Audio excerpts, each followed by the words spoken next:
¿Qué nos dice la Organización Mundial de la Salud con respecto a esto? Son aproximadamente 5.8 millones de muertes al año por motivo traumático.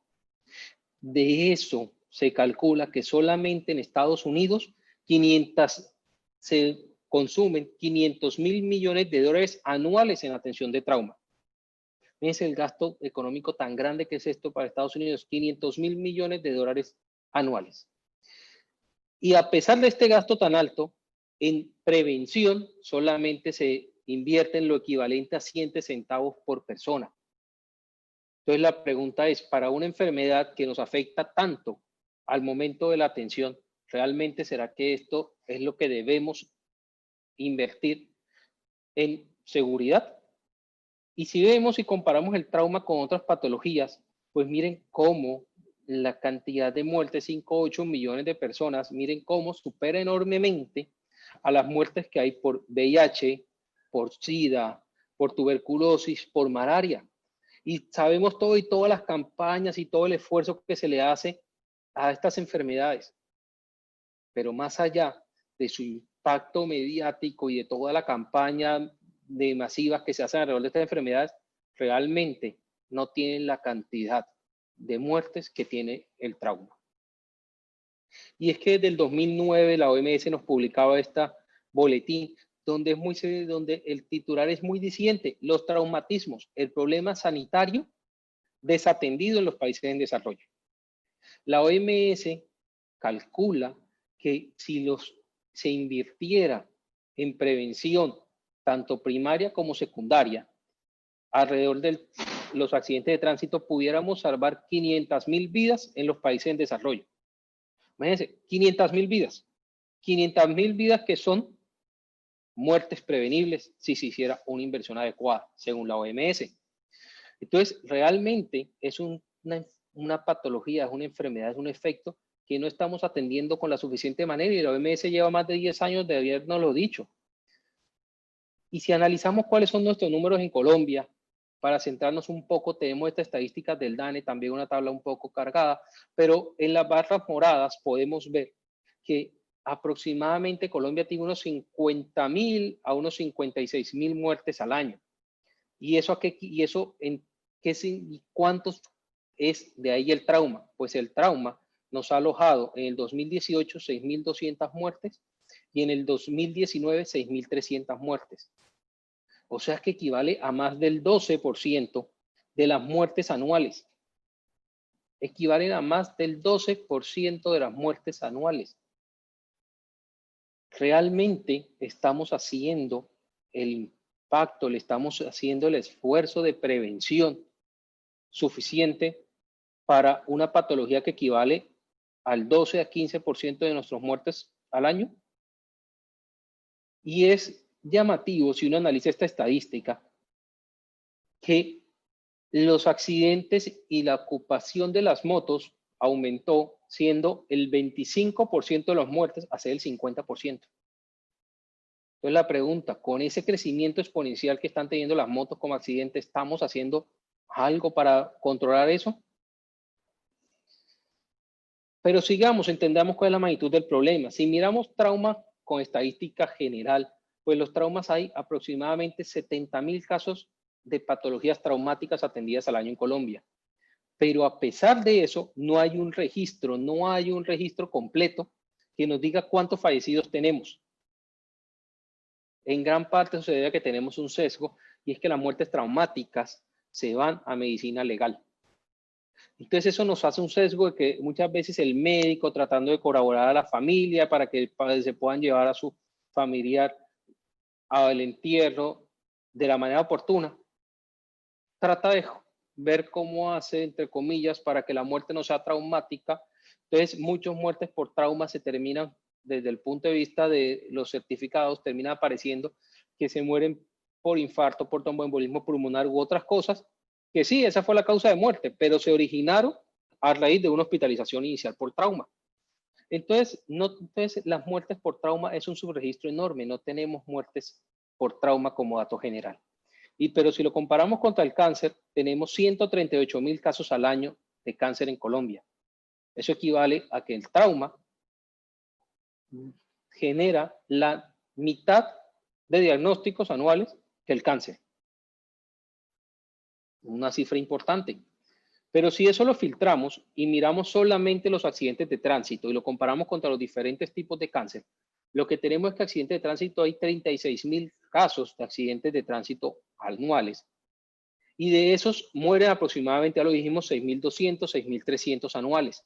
Algo más de 6.000 fallecidos. Lo comparamos contra cáncer de pulmón, 3.500 muertes. Cáncer de seno, 2.250. Cervix, 1.900. Próstata, 1.700. Entonces, miren cómo esta patología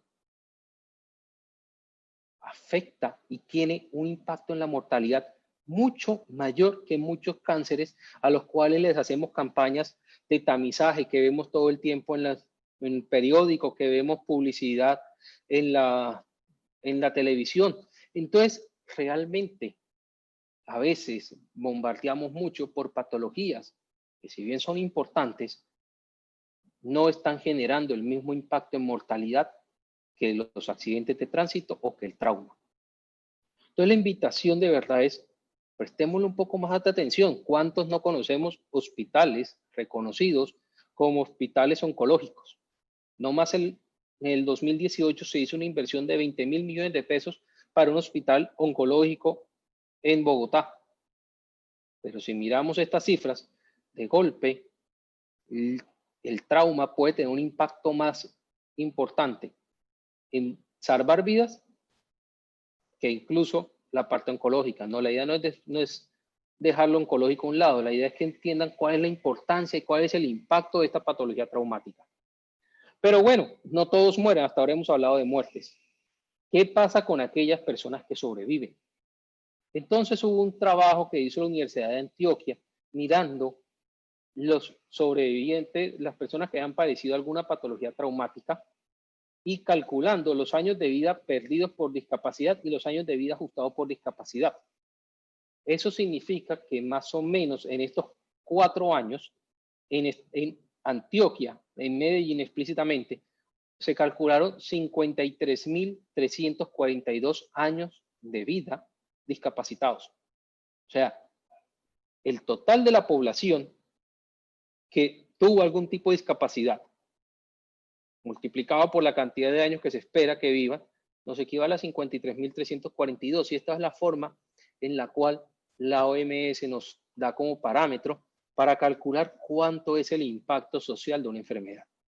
Y este año de vida de discapacidad es mucho mayor que incluso algunas patologías coronarias. Pero pues, si los números de casos no son tan grandes, ¿por qué tenemos más años de vida en discapacidad que algunas otras patologías más letales, como por ejemplo un infarto de miocardio? Y la explicación es esta. ¿Se acuerdan que les dije el trauma se puede presentar en cualquier momento de la edad? Sin embargo, la gran población y el grueso de las personas de trauma son la población, en este trabajo en Medellín, encontraron que es la población entre 15 y 50 años. ¿Cuál puede ser el impacto de tener una persona que a sus 30 años ya quede discapacitada? ¿Cuánto afecta la vida de esa persona? Imagínense el caso, un paciente de 38 años, padre de familia, mantiene su casa y pasa en un momento a otro de ser el sostén económico de su familia, de ser el motor económico de su familia, a ser y depender de su familia. Imagínense qué pasa con una familia donde su padre, donde su motor económico ya no puede trabajar y por el contrario necesita que lo cuiden. Fíjense cómo afecta todo eso, todo el entorno familiar, cómo afecta la educación de esos hijos y cómo va a afectar todo para esa familia. Entonces, realmente esta población y el hecho que la población gruesa sea la población laboralmente activa genera un impacto enorme desde el punto de vista social, tanto para la familia y obviamente para el sistema, en cuanto que son personas que dejan de cotizar y favorecer al sistema y se vuelven personas que al contrario que dependen y consumen más al sistema. Entonces tenemos un gasto enorme. Entonces no solamente es cuántos viven, cuántos mueren, no solamente es la mortalidad, sino los que logran vivir, cómo viven y qué necesitan después de vivir, después para vivir. Entonces, con todo esto, ¿qué problemas tenemos en el trauma? Primero, la educación. Para los que somos médicos y trabajamos en el área de la salud, sabemos y vemos que los médicos generales en general tienen una formación de trauma muy, muy pobre. Durante nuestra formación como médicos, damos mucha medicina interna, mucha ginecología, mucha neurología, muchas otras áreas, pero la educación en trauma realmente es corta. A veces solamente son 2 semanas y después de 2 semanas quieren venir y se enfrentan a esto, no saben atenderlo. Entonces hay que formar, hay que educar especialistas en trauma. Esa misma falta de formación y esa misma falta de entender la magnitud del trauma nos hace pensar que cualquier persona puede atender el trauma y esto no es así. Se necesitan estudios formales, se necesita un esfuerzo grande para lograr atender el trauma. Entender, saber identificar cosas como los sangrados ocultos, saber atender de manera oportuna, saber manejar el estrés, la ansiedad al momento de atender al paciente.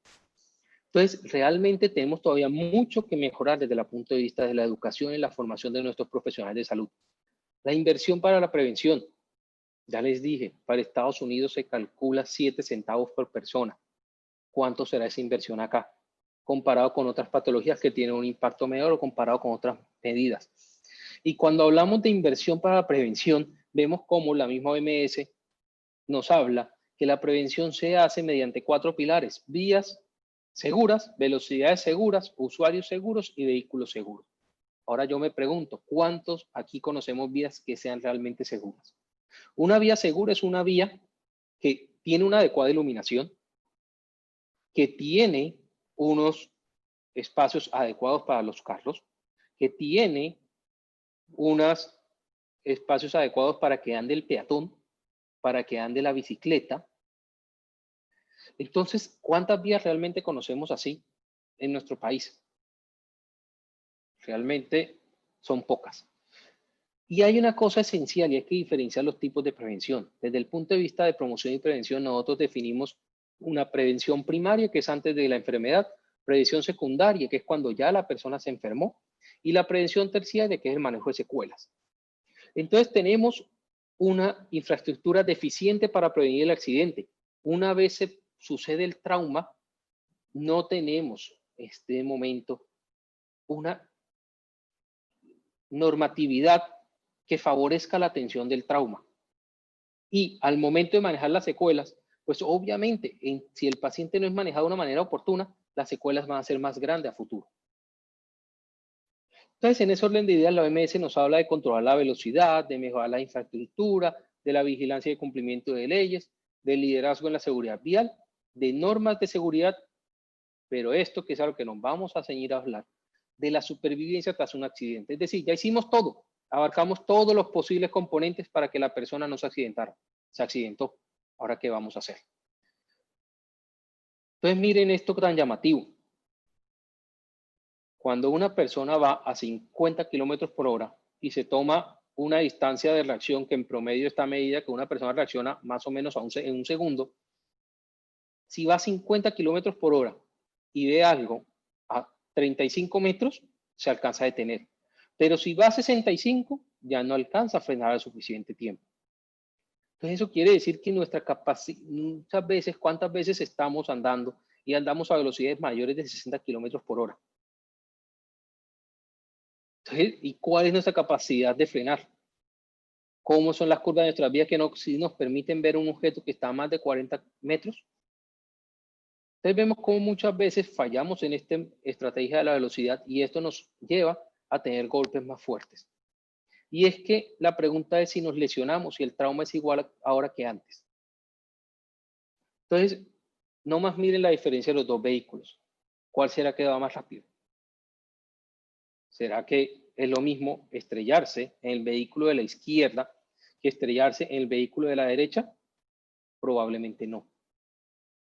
Entonces, hemos aumentado la velocidad y cada vez andamos más rápido y cada vez manejamos más rápido, pero las vías no evolucionan a la misma velocidad que evolucionan los autos. Entonces tenemos vehículos más veloces en vías que ya sabemos que no son adecuadamente seguras.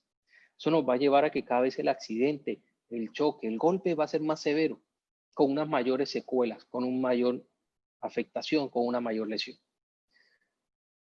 Pero bueno, no hablemos solo de accidentes de tránsito. ¿Qué piensan de una caída de altura? ¿Será lo mismo una persona que se caiga de un cuarto, quinto piso, que una persona que se caiga de un piso 26, 30, de un rascacielos? Realmente, en todo sentido, hemos cambiado y nuestros traumas son cada vez más severos. Los deportes, mucho fútbol, se juega y se ha jugado toda la vida y se sigue jugando mucho fútbol. ¿Qué se lesiona del fútbol? Un cruzado, un menisco, de pronto, en casos muy severos, una fractura, pero realmente es un trauma relativamente leve. Ahora, ¿cómo se compara eso con un trauma por parkour, por ejemplo? ¿Será esta persona que está brincando entre un edificio y el otro? ¿Será que si se cae solamente se va a romper un cruzado anterior? ¿Solamente se va a lesionar un menisco? Probablemente no. Entonces, este advenimiento y este auge de deportes extremos también nos ha llevado a que el trauma deportivo es un trauma mucho más severo. ¿Y eso qué nos lleva? A que tenemos que hacer una mejor atención del trauma. Tenemos que ver cómo mejoramos nuestra atención. Para esto tenemos tres pilares y hay tres cosas que debemos pensar. Primero, en crear centros de trauma y con estos una red de trauma. Segundo, ¿cuál va a ser los protocolos de atención? Y tercero, no basta con pensar cuál es el diagnóstico inicial ni qué le está pasando ahora a la persona. Hay que pensar qué le va a pasar en todo el proceso y cómo va a ser toda la vida de la persona, qué morbilidad va a quedar, con qué morbilidad va a quedar esa persona para el resto de su vida. Esto, que es un accidente de una avioneta, es un hito dentro de la historia del trauma. El día que el doctor James Steiner se accidentó en Nebraska en su avioneta y lo fueron a recoger, él dijo, no sabemos atender trauma. Fíjense, un cirujano general se le accidenta a su familia y él podía ver todo, pero era incapaz de atender. Lo llevan al hospital del pueblo más cercano. En este hospital ni siquiera estaba el médico, tienen que salir a buscar el médico para que el médico venga. Cuando el médico viene, el médico entra en pánico y no lo atiende bien. El doctor Steiner hace el esfuerzo de coger y decirle qué tenía que hacer, pero el médico, que era un médico general, no estaba entrenado, no coordina bien, no tiene los insumos adecuados, todo empieza a fallar y él dice, bueno, definitivamente la población general, los médicos en general no sabemos hacer trauma y debemos hacer algo para eso. Y crea este curso que se llama el Advanced Trauma Life Support. El ATLS surge con esta iniciativa de un médico que vio cómo su familia fue atendida de una manera inadecuada, que vio cómo su familia fallece en una mortalidad que era prevenible. Entonces, él se esfuerza en una lucha de decir, esto no puede seguir pasando y hay que salvar vidas. Y de la mano del Colegio Americano de Cirujanos, crean este curso donde nos dan las pautas de cómo salvar a una persona accidentada. Si nosotros vamos y estamos en nuestro contexto en Colombia, pues vemos y por normatividad todos los centros tienen que tener el curso de soporte cardiovascular avanzado. O sea, todos tenemos que saber atender un paro cardiorrespiratorio. Ahora la pregunta, ¿será que todos los centros están en la capacidad de atender un trauma cerrado de tórax? No, no tenemos, no exigimos ese curso. Entonces, nuestra formación hay que estimularla demasiado. Tenemos este curso que es el compendio de cómo atender de una manera temprana y oportuna un paciente de trauma, cómo encontrar los sitios donde sangra que no se ven, cómo manejarle la vía aérea, cómo estabilizar sus fracturas, buscar cuáles son las fracturas que lo pueden matar, valorarlo.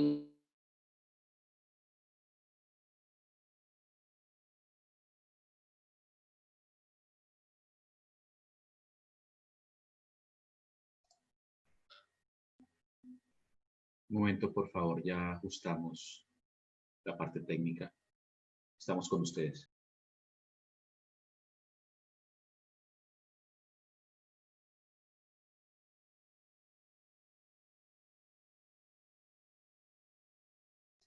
Estamos resolviendo un asunto técnico con el doctor Reátiga. Ya contaste minutos, estamos con ustedes. Unos segunditos, por favor.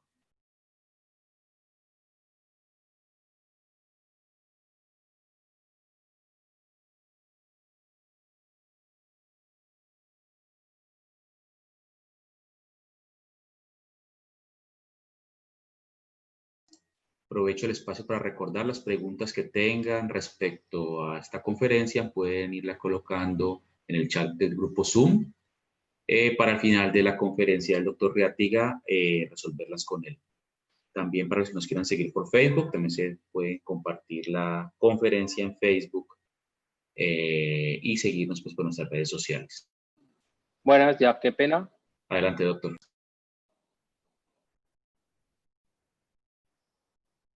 Entonces, médicos capacitados. ¿Será que todos los sitios tienen la capacidad de atender el trauma de manera oportuna? ¿Será que todos los sitios tienen el cirujano general ahí con la disposición de atender enseguida el trauma de tórax? ¿En cuántos sitios pasa que que llega el paciente y tienen que llamar al especialista y el especialista está por llamado? Entonces, realmente necesitamos médicos, primero, que conozcan el ATLS. Segundo, especialistas. Y lo que dice la norma del Colegio Americano de Cirujanos es anestesiólogo y cirujano general presencial 24 horas como un centro de trauma. Para poder atender esto, entonces, ¿será que todos los hospitales generales realmente lo tienen? Inmediatez en la atención.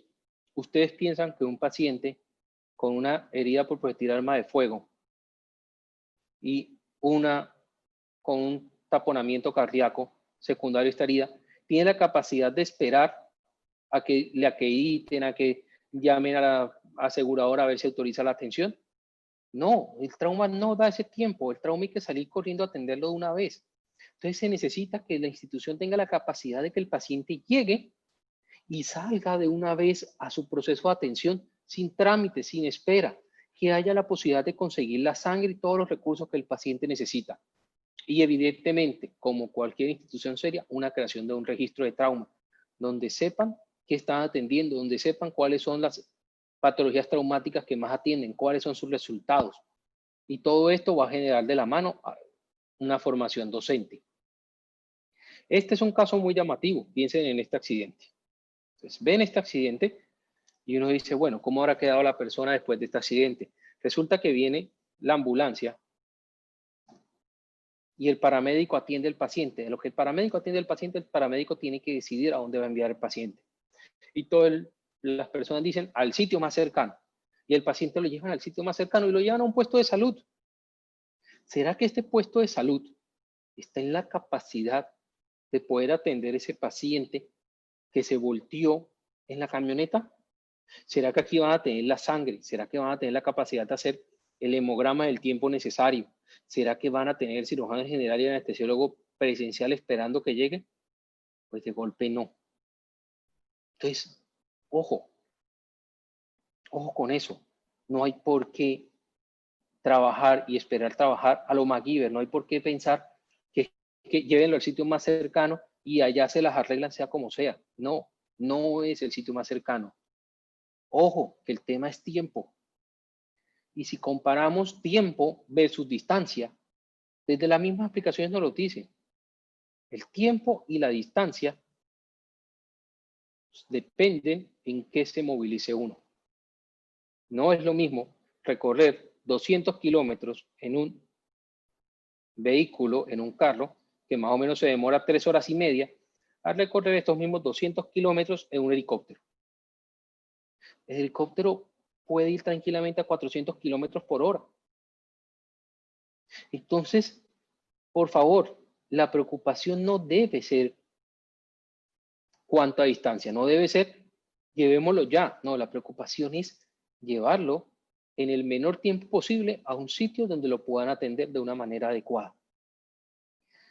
¿Qué tenemos? Hay maravillas con los helicópteros, ambulancias de helicópteros tienen maravillas, tienen unas bendiciones y nos dan una información que no se imaginan. O un helicóptero ambulancia puede tener sin ningún problema un analizador de gases. ¿Esto qué nos va a permitir? Saber cómo está el lactato, que nos da una idea del estado acidótico del paciente y nos da una idea de la hidratación del paciente. Y además, un nivel de hemoglobina. Y hoy en día existen pruebas rápidas, así como está la del COVID, existen pruebas rápidas para el grupo sanguíneo ABO. Ustedes se imaginan cómo puede cambiar la vida de un paciente entre llegar en media hora a un puesto de salud o llegar en media hora a un centro de trauma adecuado y que ya en el centro de trauma conozcan qué tipo de sangre es, cuánto está su nivel de hemoglobina, cómo están sus signos vitales. Fíjense cómo va a cambiar esto. ¿Qué tal si nosotros en el centro de trauma el paciente llegara y ya tiene cosas como la sangre esperándolo? Tendría un impacto muy positivo. Entonces, realmente establecer centros de trauma nos va a salvar vidas. Hay cosas impresionantes, hay cosas que ustedes no se imaginan. Un centro de trauma está capacitado para atender al paciente y una vez, si ustedes ven este ejemplo en esta camilla, una vez el paciente se acuesta en la camilla, ven la ranura de abajo, se toman todas las radiografías sin movilizar al paciente. Están todos los medicamentos al lado, están todas las máquinas, está todo. Este es un paciente que llega a esta sala.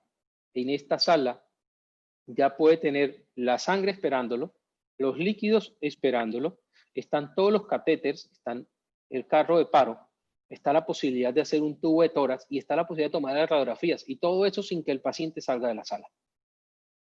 Entonces miren cómo cambiamos y cómo pasamos de de llevar al paciente en media hora a un puesto de salud donde no pueden hacer mucho para después remitirlo a otro centro, a cómo podemos remitir el paciente a un centro adecuado donde lo atiendan de una manera oportuna, rápida, eficiente y inmovilizando lo menos posible al paciente. Entonces, el Colegio Americano de Cirujanos, en su iniciativa de los centros de trauma, nos dice, establezcamos redes de trauma. Una red de trauma son hospitales y centros de trauma de diferentes niveles de complejidad. Ellos los clasifican de 1 a 4, siendo el 1 la máxima complejidad y el 4 la mayor complejidad. Entonces, solamente hablemos de alta y baja complejidad para no complicarnos, porque es invertido al de nosotros. Entonces, ellos establecen que si uno tiene centros de trauma de baja complejidad en la periferia y un único centro de trauma centralizado, donde se llega y se remite todo lo altamente complejo, pues de esa manera podemos hacer una medida donde vamos a salvar vidas y vamos a economizar costos.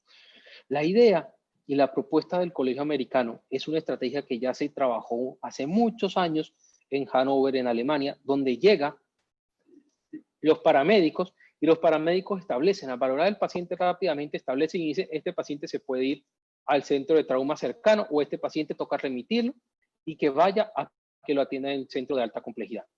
Entonces, automáticamente clasificamos los pacientes, hacemos el triage desde el mismo sitio donde está el accidente, donde fue el trauma, y de esa manera remitimos el paciente al lugar adecuado. Ojo, es remitirlo al lugar adecuado, no necesariamente al lugar más complejo, al lugar de mayor complejidad, es al lugar adecuado para la lesión que amerita el paciente.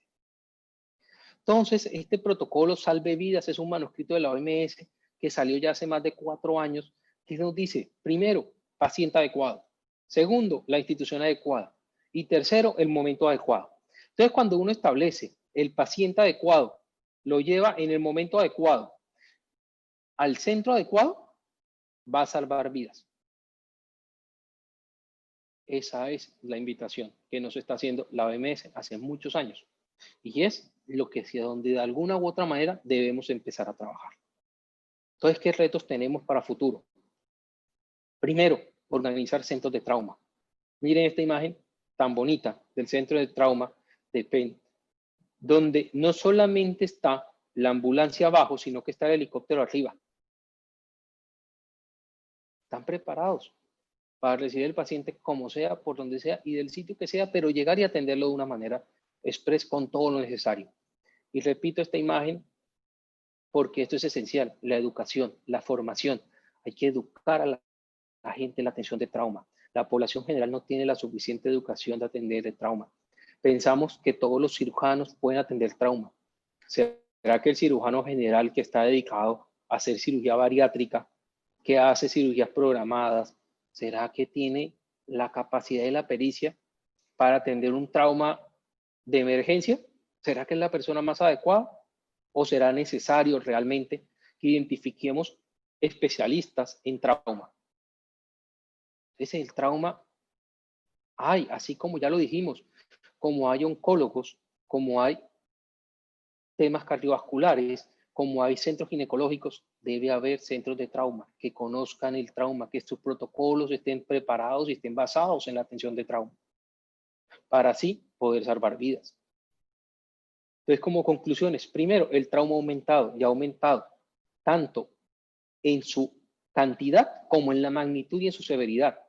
Segundo, hay estrategias actuales, modernas, para reducir la mortalidad y la secuela del trauma. ¿Cómo? Clasificando el paciente para poder llevarlo al sitio adecuado del momento adecuado. Entonces, de esa manera podemos reducir el impacto en mortalidad del paciente atendiéndole de una manera adecuada desde el momento 1. Ya dicho todo esto, no me queda más que decir, agradecerles nuevamente a todos por la invitación y quedo pendiente de cualquier comentario, cualquier pregunta que tengan. Doctor Rátiga, excelente. Muchas gracias por su excelente conferencia. Mientras se animan los compañeros a poner sus preguntas en el chat del grupo de Zoom, aprovecho para invitarlos el jueves 20 de agosto, nuestro próximo webinar, con el doctor Carlos Felipe Salgado, médico especialista en urgencias y miembro del grupo de cuidado intensivo de Valle Salud, con su conferencia tema paro cardiorrespiratorio en paciente politraumatizado, resolviendo paradigmas de manejo, jueves 20 de agosto, 5 de la tarde. Recuerdo que pueden hacer sus preguntas por el chat del grupo de Zoom. Pueden seguir nuestras redes sociales de Valle Salud IPS, Facebook e Instagram.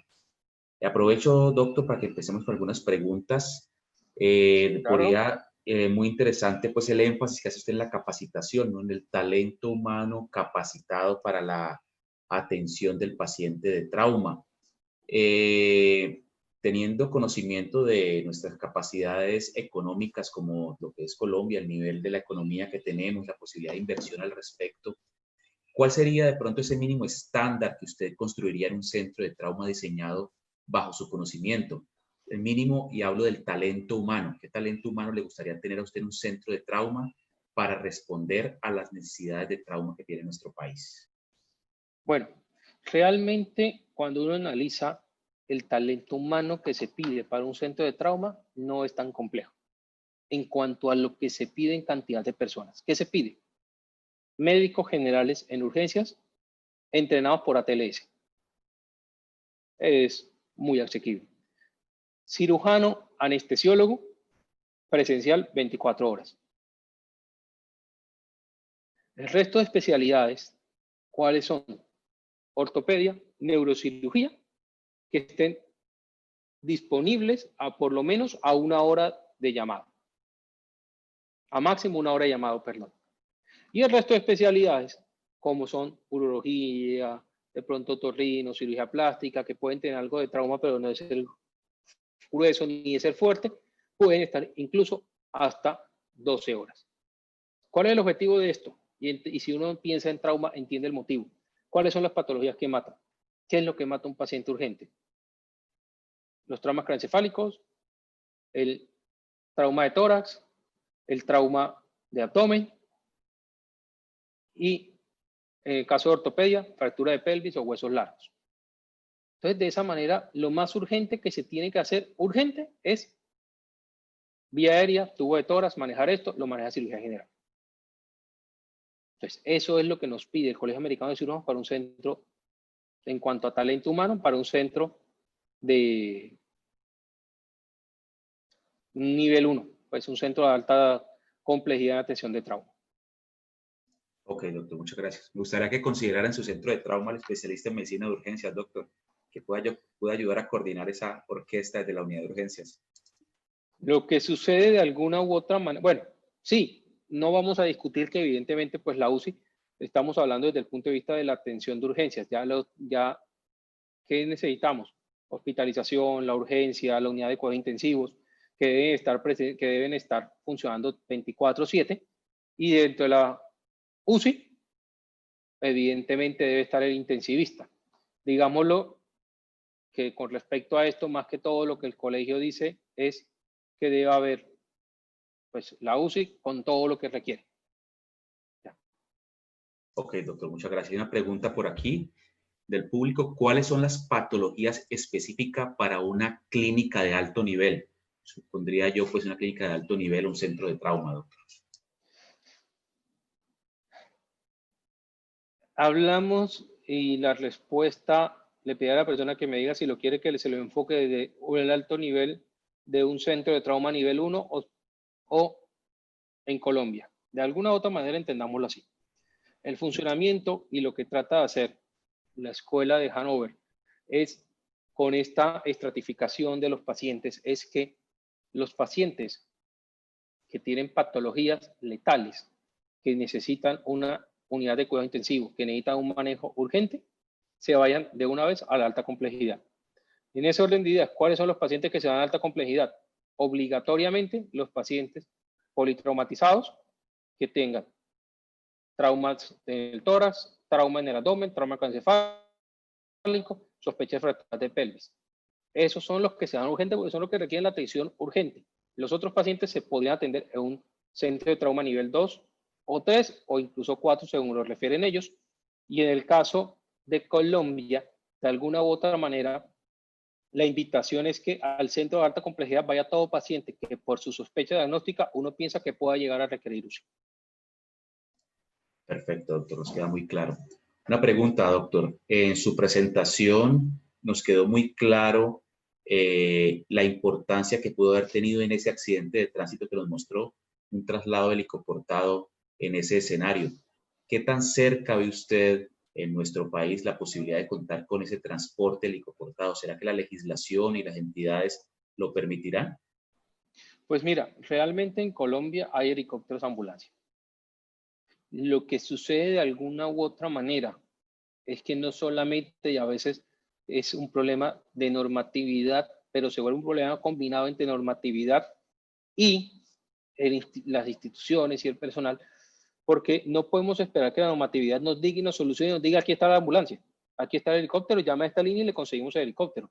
De alguna u otra manera, uno tiene que empezar a decir, y los médicos tenemos que empezar a decir, venga, aquí donde estamos, los pacientes no se pueden atender, se va a requerir ambulancia por helicóptero y empezar a mostrar que está la necesidad para empezar a trabajar en eso. Seguramente, por ejemplo, hay personas que tienen, en el caso ese, en el caso de esa camioneta volteada, de una persona que sin lugar a dudas tenía los recursos económicos para incluso él mismo pagar la ambulancia, pagar el helicóptero. Pero como no se sospechó, como no pensamos, como no lo tenemos en nuestra cabeza, no se pidió y se trasladó. Ok, entiendo. Me gustó mucho la imagen del helicóptero con el logo del RUCP. Sueño, ¿no? Un sueño. Doctor, una pregunta.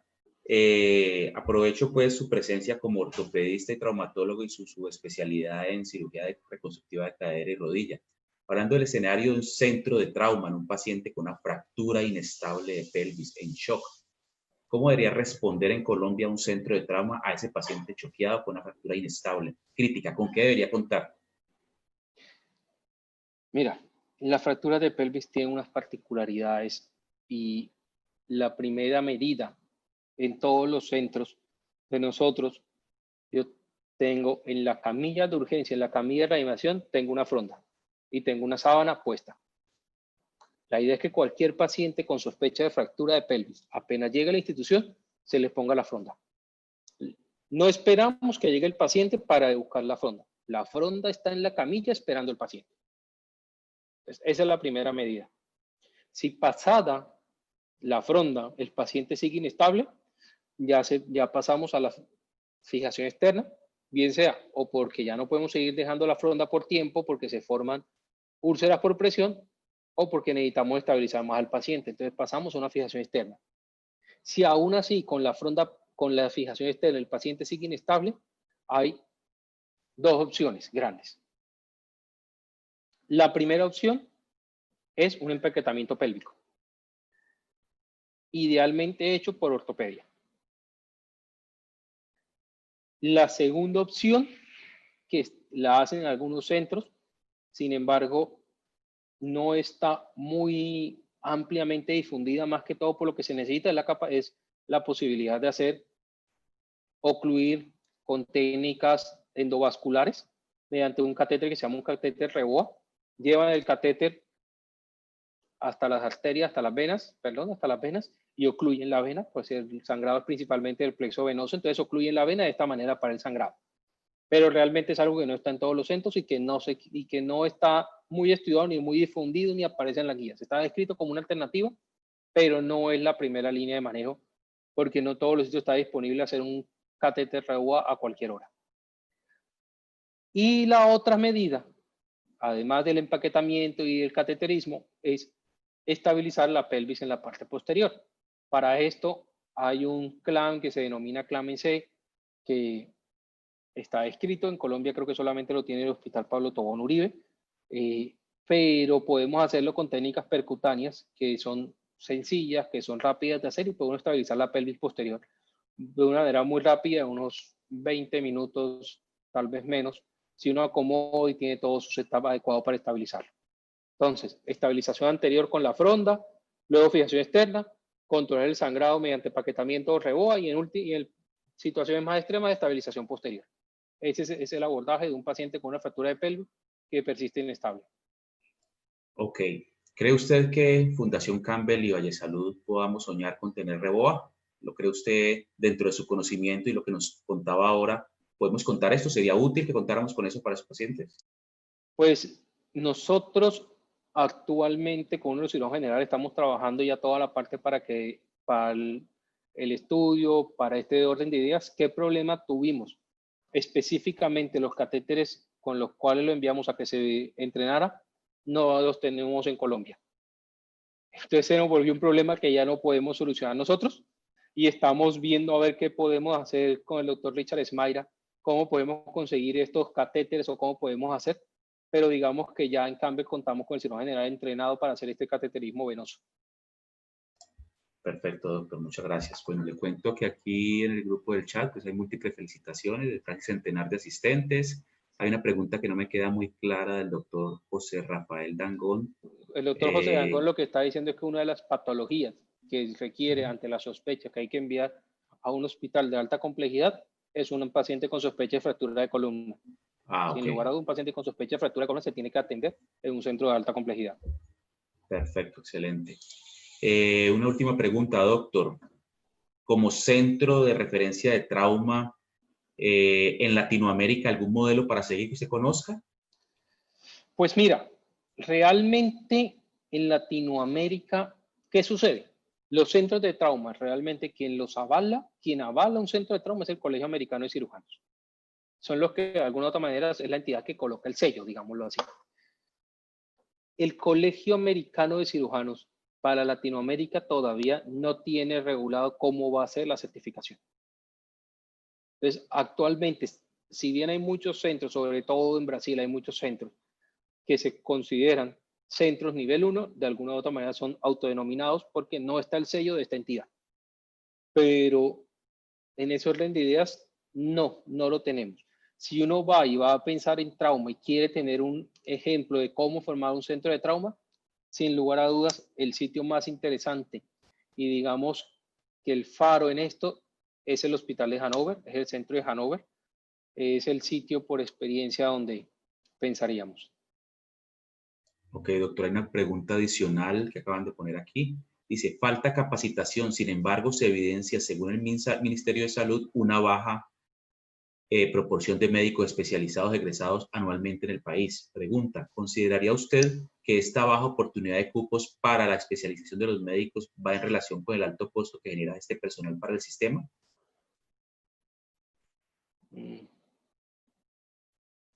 Considero que está...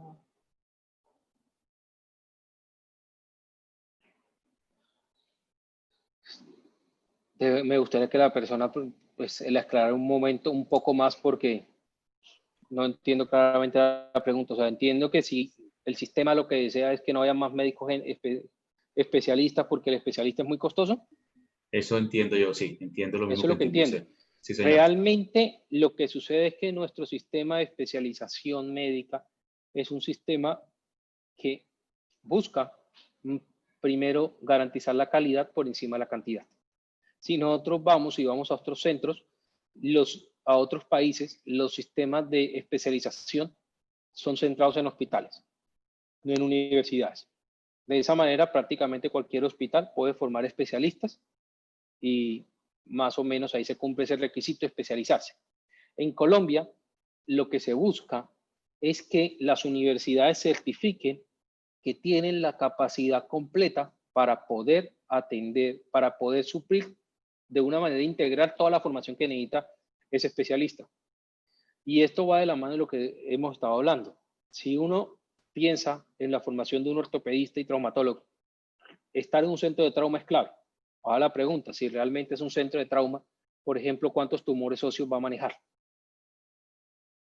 Entonces, lo que sucede en muchos de los sitios donde hay una amplia donde se forman muchos especialistas, es que se forman en un centro y se forman con esa sola escuela, solamente tienen ese parámetro y ven lo que se ve en ese hospital. Nuestro sistema, el ministerio lo que busca es que la universidad garantice en uno, en dos o en los hospitales que se necesiten la formación completa del personal. Eso es lo que hace de alguna u otra manera, es que se presenten unos cuellos de botella, como por ejemplo la rotación en ortopedia oncológica. ¿Cuántos centros hay de ortopedia oncológica? Entonces, para la universidad certificar ortopedia oncológica, ¿dónde van a rotar? Se vuelve un poco desgastante algunas cosas, pero finalmente el ministerio lo que busca es asegurar que los especialistas tengan la formación adecuada y con base a eso se destinan los cupos. Perfecto, doctor. Muchas gracias. Pues, de nuevo, doctor Reatiga, muchas gracias por su presencia el día de hoy. Esperamos en un futuro no muy lejano seguir contando con su presencia, con esta conferencia, con conferencias como la que nos acaba de compartir el día de hoy para Valle Salud Académico y obviamente para Fundación Campbell. Es muy importante seguir construyendo estos espacios académicos como nuestros seminarios, simposios y este webinar que poco a poco va cogiendo más y más fuerza, y hoy con una presencia de casi 100 personas. Doctor Reatiga, muchas gracias. Bueno, un placer acompañarlos, muchas gracias por la invitación y estamos en contacto para todo lo que necesiten a la orden. Muchas gracias y de nuevo a todos los que nos acompañan el día de hoy, quedan todos cordialmente invitados para nuestro webinar Cuidado Intensivo y Trauma con el doctor Carlos Felipe Salgado, jueves 20 de agosto, 5 de la tarde. Tema muy interesante que es realmente a veces un paradigma. Doctor, un momento. Dale. Sí, señor. El doctor Edwin Mesa levantó la mano. No sé si le activen el micrófono, ¿qué quiere decir? Juan Camilo. Ya le solicitamos la opción del audio. A ver.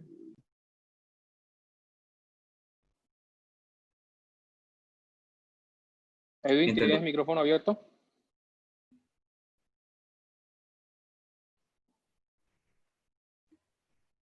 Bueno, tal vez fue un error, no sé, no habló. Ok, igual si va a entrar, lo esperamos.